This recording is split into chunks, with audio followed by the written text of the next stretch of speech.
Yes, we can see it and we can hear you. Yes, we can see it. Great. Okay, guys, can I please ask you all just to mute your mics if you haven't already done so? We'll have a session for questions later, but the background noise is very distracting for the other people. And also just, if you stop your video, it's going to save you a lot of data. So you don't have to have your video on. If you want it on, that's up to you. Okay, so basically, I'm going to be doing the next step in the process. During the last session, Sakwadi, Mabatu and Lyndon and Shur presented before me. And Shur's was the last presentation on doing the literature review. So what I'm going to be doing now is the research ethics. Now, what we're trying to do is to get the learners to be more proactive. Normally, the first time we get to see the projects is either at a district level expo or at the regional expo. And very often there's serious ethics issues with the projects at that stage already. And unfortunately, sometimes projects that have got research ethics issues end up coming to the International Science Fair as well. So what we're trying to do here is really not to create more work at all, but to try and streamline the process and ensure that what the learners do is good ethical research. So as part of the series of resources that were developed for the online use by the learners, one of the things that they were given, and I'm just going to share it with you, was the so-called identifying potential ethics violations. Sakwadi, is that available? Can you see it? We can still see your presentation. Okay, I just need to go back to the presentation and just share the screen. For some reason it's...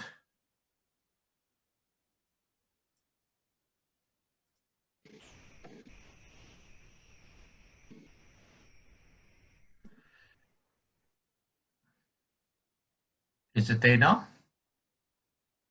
Yes, it is. Okay, so this form is one that you would have seen amongst the pack of stuff that was distributed to the learners. And it's really just to get them to think about what potential ethics issues or violations there might be in their research. So the idea is when they first come up with the idea that they have a look at this and that they tick any potential issues that might arise. And they can then also have an opportunity to put in sort of potential solutions or ways that they are going to work around these potential ethics violations. But now we can't, unfortunately, rely on the learners to ensure that what they're doing is actually ethically correct. So we need to have a process in place where we will now ensure that these things are done. So Kwadi, I just want to confirm that I'm back to the presentation. Yes, you are. Okay, so what I've done here is to put up a flowchart. So in the first steps, the learner will be deciding on their project topic. We've covered that already. They would then complete the identifying the potential ethics violation form, which is the one I've just shown you. If there's no ethical issues, in other words, they haven't ticked any of the tick boxes, then they would proceed down in the green column here, green for go and no problems. So no potential ethics violations identified. And they would then carry on developing their methods and materials section of the research plan. Now, this methods and materials section is what will be covered in the next session. But let's have a look at what happens now if they've identified potential ethics issues. That's where we're going to go down into the orange warning. So they've identified one or two things that might have a problem.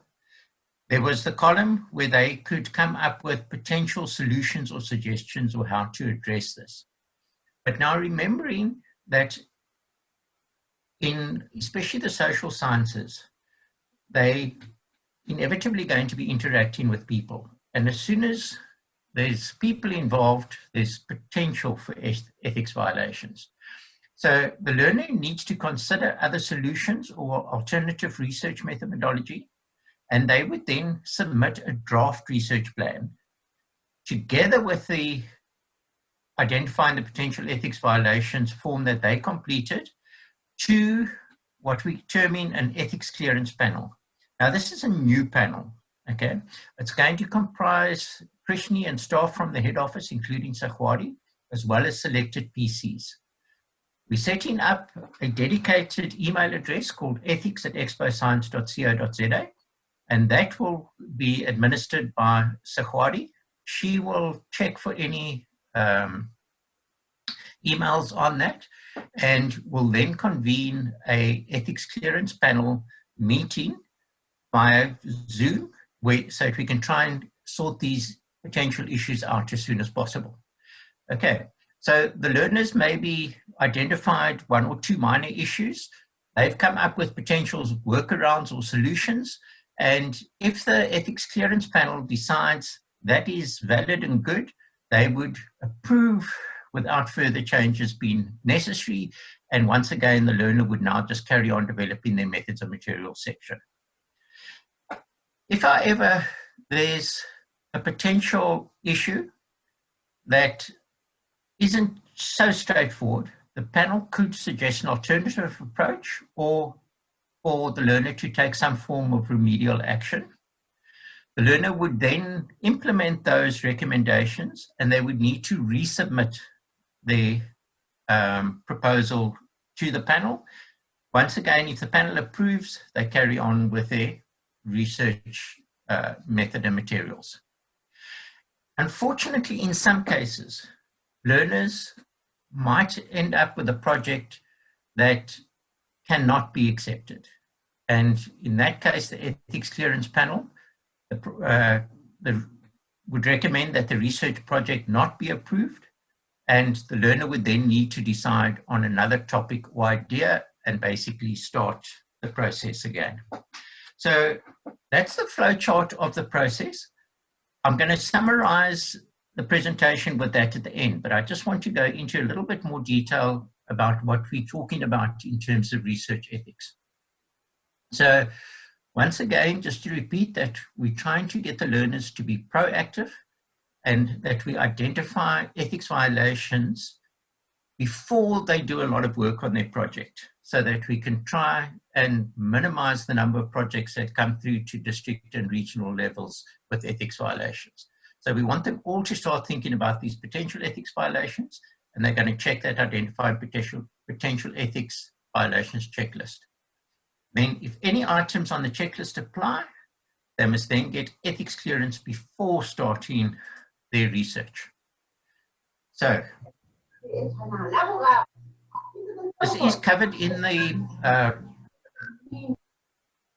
flow chart, but once again, just to highlight, obtaining approval or permission to conduct research on humans or animals would entail them submitting their detailed research plan to the ethics clearance panel for approval before any research is undertaken. The ethics panel will either approve or provide guidelines on what needs to be done or corrected in order to obtain approval, and some projects may not be approved. Now, in some cases, learners want to do their research at a university or tertiary institute or some form of research institute. In that case, the university or research institute will also require them to submit their research plan for approval by the university's Research Ethics Committee. And generally, the university would then require that any research done by the learner must be supervised by a qualified scientist or researcher. Looking specifically at research on humans, this would be where the researcher or the learner is collecting data or samples through an intervention or doing testing or interaction with individuals, for example, through interviews or questionnaire surveys. If they do this, we must ensure right from the beginning that they do not include private information or provide photographs or information where people could be identified. That information needs to be kept strictly confidential. And in any ethical research that is done on humans, these three principles are overriding. They need to have informed consent. And I know we, in the past, have had people requesting some form of pro forma or different informed consent, and we are looking at that as well. But at this stage, we don't want to confuse the issue, and we don't want the learners to get overwhelmed by what they might need to be doing. So let's leave that at this stage in terms of the process. They would still obviously need to obtain the informed consent, but that would come in with the recommendations made by the ethics clearance panel. The second point is that they need to maintain confidentiality of all information. And then they also need to consider the potential harm that could be caused versus the benefits of the research. Looking specifically at research on animals, and this generally would apply more to vertebrate animals, but could also apply to protected invertebrate species. So the main principle is to cause no harm or distress, and that the research should preferably only involve agricultural, behavioral, or observational studies, and that the research must only involve non-invasive and non-intrusive methods. In other words, we don't want them doing live animal testing and injecting animals with stuff or whatever. So acceptable studies are where there's no interactions with the animals being observed, there's no manipulation of the animal environment, and the study meets all provincial and national laws. So an example of this could be where they're doing observations on wild animals in a reserve or on animals, domestic animals on a farm, but where they're not interacting directly with the animals and they're not manipulating the animal's environment. So I just want to, just go back and summarize that using that flow chart again. A learner would decide on the topic, they would complete their potential ethics violation form. If there's absolutely no problems whatsoever, they would then carry on and develop their methods and materials section. If there are potential ethics violations, they're going to send their draft research plan together with the identified potential ethics violations form to the ethics clearance panel via email.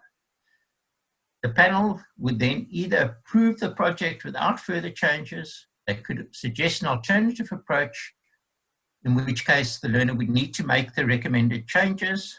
And this is where we had come in with the approval letters and so on. And then the learner would make the necessary changes and resubmit, and the panel would hopefully then approve. If the project is of such a nature that the research panel or the ethics clearance panel feel that the research cannot be condoned, then it will be not approved. Now, the last thing I just want to mention down here, the bottom left-hand side of the block, is that at any of our expos, we've normally got there should always be an ethics panel. So at the expo, the learner would need to submit all the documentation to the ethics panel or judges. Ethics clearance letter from the ethics clearance panel, and or documentation or permission from the recognized research institute or the scientists that help them, or from their participant or consenting adults if it's a case of permission letters. So that is really what I've got to say. I really just feel that this is a big step forwards for us in trying to take a more proactive approach, and that we must all try and encourage our learners as far as possible to think about these ethics issues so that we avoid the potential situation where projects get disqualified and learners are terribly disappointed. Thank you very much. Khwari, over to you. Thanks, Chris. Does anyone